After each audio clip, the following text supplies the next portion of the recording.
Happy Thursday.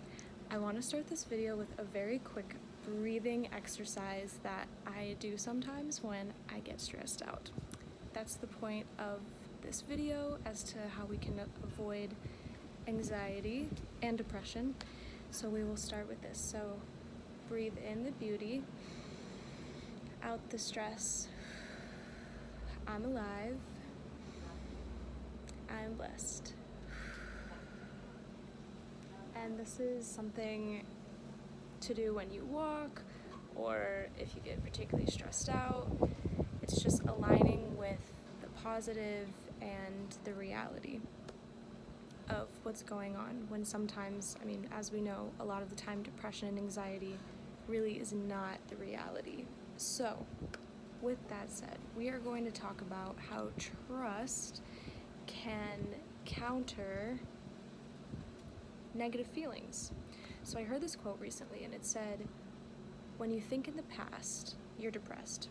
When you think in the future, you're anxious. When you live in the present, you're at peace. And I thought this was kind of cynical, because if we look at the past and become depressed, then we don't think and we don't know that everything happened for our ultimate good, for a reason. Obviously, we can learn from our mistakes.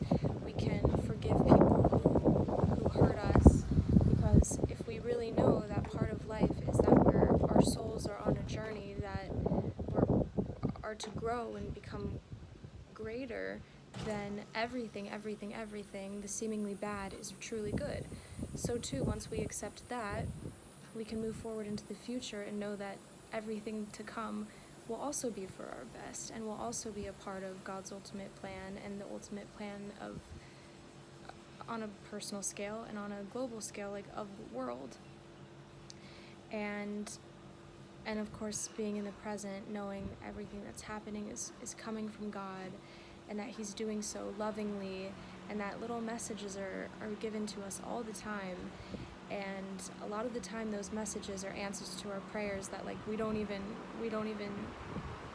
know are being answered.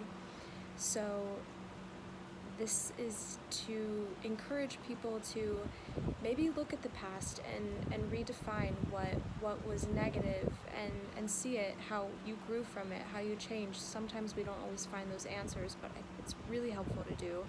And then in things in the future that maybe you're worried about, or you have anxiety about, or worries or doubts, it could be of just this day, what's to come in a week, what's to come in a month, to write down what those are, and then counter them with statements of trust, of I trust that God has a plan. It even says in Psalms and Tehillim, whatever God wants, He does. So it's a good reminder that sometimes what we want is not always what's best for us. So if we don't get it, if it doesn't come our way, we should thank God. Okay, this was clearly not what was best for me.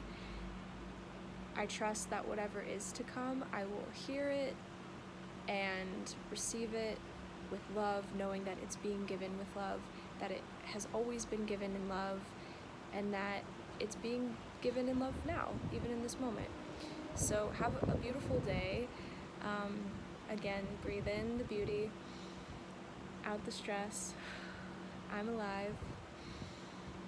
I am blessed. Have a beautiful, beautiful day and life.